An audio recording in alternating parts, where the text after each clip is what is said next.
The stronger the emotion that you feel to some problem or some condition in your life or some person in your life, the more you pay attention to that person or problem. And if where you place your attention is where you place your energy, in fact, you're giving your power away to a lot of the problems in your life because that's where your attention is.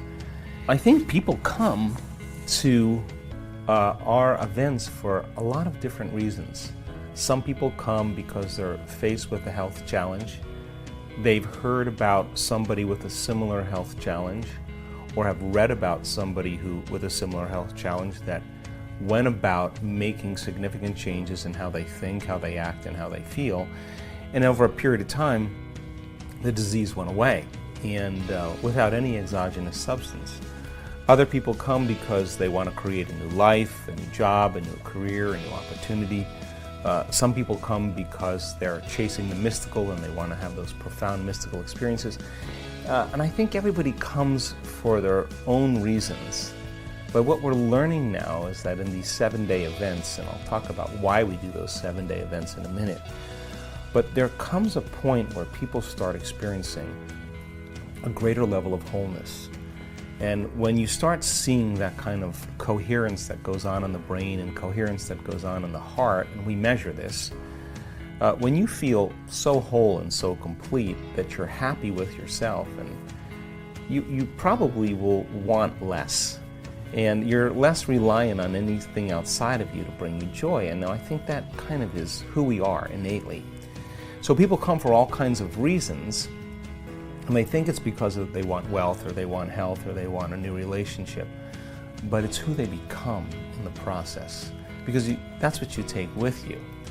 And so we were doing these 4.5-day events, and what I noticed is right around the last day or so, people were having significant transformations.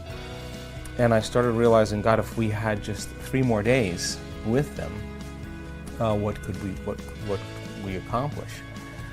So we started doing these 7-day events, and the events are an opportunity for people to retreat from their lives, to remove the constant stimulation in their external environment that reminds them of who they think they are as a personality.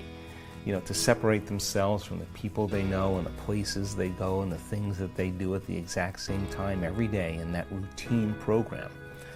Long enough for me to remind them of what they already know, that they are the creator of their life. And so if you can combine a little neuroscience with a little quantum physics, with a little neuroendocrinology, with a little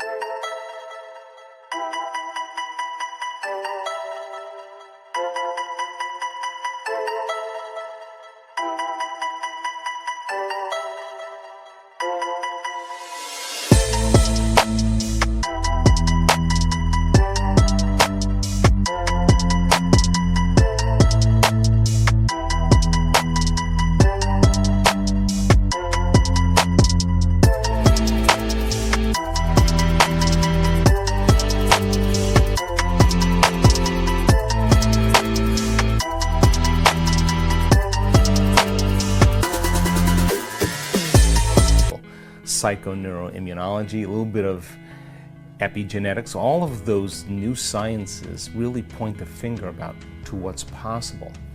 So people that come to the week-longs are people that are experienced in doing this work. We want them to be practicing at home because I'm going to stretch them outside of their comfort zone.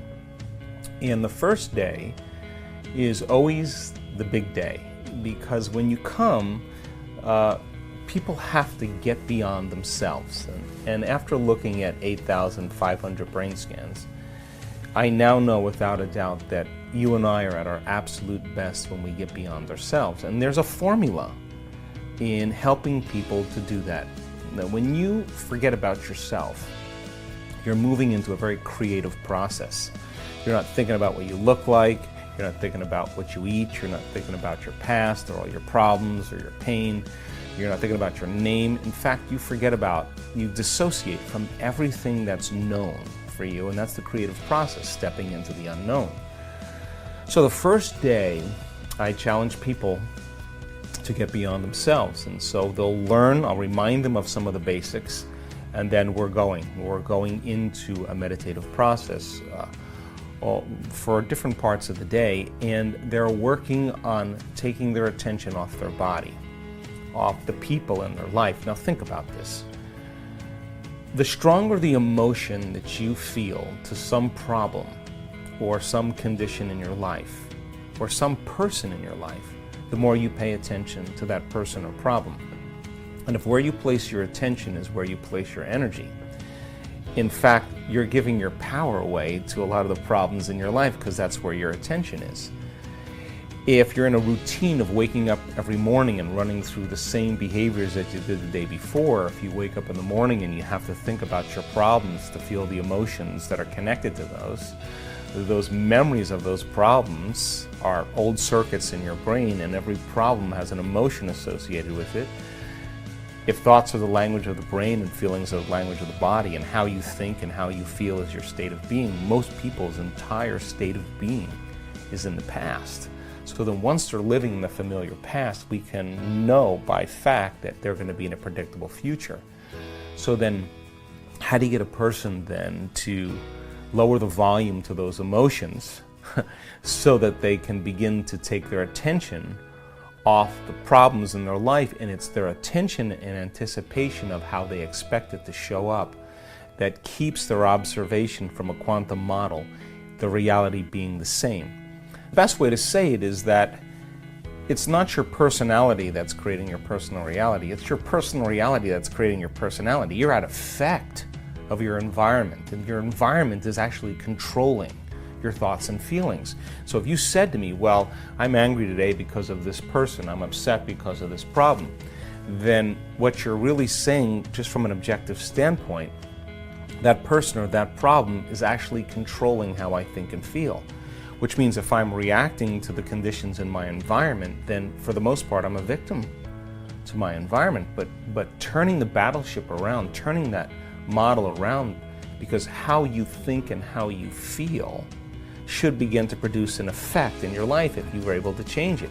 So then people have to lay down the very thing that they've been using their entire life in the same way to get what they want for something greater to happen. So the first day is about overcoming ourselves. It's taking your attention off your environment, forgetting about your body and the emotions and pain and disease and whatever else, and get beyond that program of a predictable future and a familiar past, and get beyond the concept of linear time and fall into the present moment.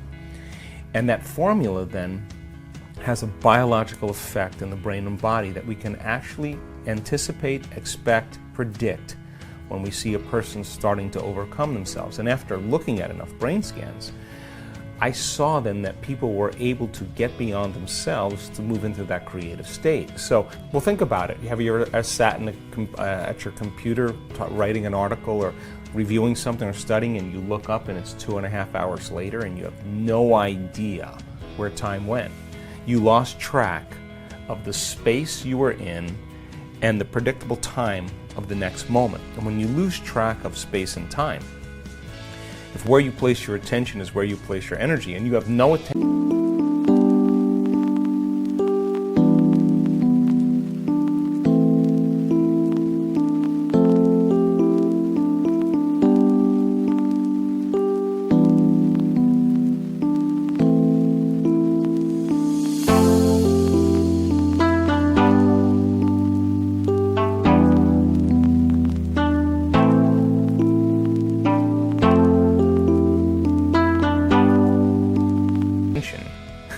in this three-dimensional reality, then all of your attention is in a realm of thought, and we would call that quantum. So now you can't enter the quantum field as a somebody. You have to enter as a nobody. So when you begin to get beyond yourself, what is your environment made of? People, objects, things, places, well, your body in space and time. So when you take your attention off all of those elements, you're disinvesting your attention and energy out of this three-dimensional reality, and you're placing your attention and energy in that field of possibilities. Now, what's the relevance of that? Well, think about it. Most people are their bodies trying to heal their bodies. Most people are their personality trying to change some aspect of their personality. They're trying to create some new future event, but they're wrapped up in the routine and program of how they live their life in the same ways. But the truth is that we're all stuck in these programs, and they've lost their free will to a program because they run the same routine every single day. So without knowing it. Without knowing it. So then you need a crisis or a disease or a loss or a betrayal or a shock or something. You finally wake up, right? So our community of people, when they understand that they have to get beyond themselves, because when they do, now they're ready to create. They're not thinking about what they look like. They're not thinking about what anybody else thinks about them. They're not thinking about how long it's going to take. They start getting beyond those elements that keep them restrained and attached to their past, present reality. So if you come to an event, the first day is about overcoming yourself. That first day, you start seeing people starting to break through. Once some people start to break through, it becomes very contagious. We use a lot of meditation. We do 4 types of meditation. We do a seated meditation, and our students can sit for extended periods of time because they forget that they have a body.